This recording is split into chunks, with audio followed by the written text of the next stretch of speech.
кетіп, пианодан бастап крешендо жасаймыз, иә? Кетті.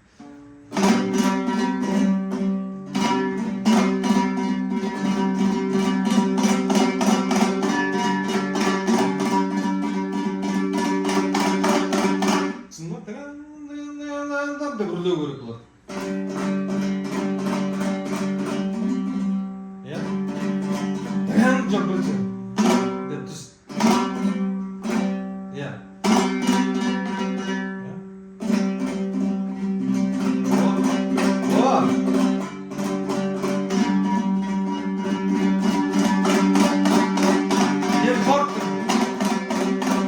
Соңғысында уже пиано кетпейсің. Соңғысында деп четко бәрі фолтер болады.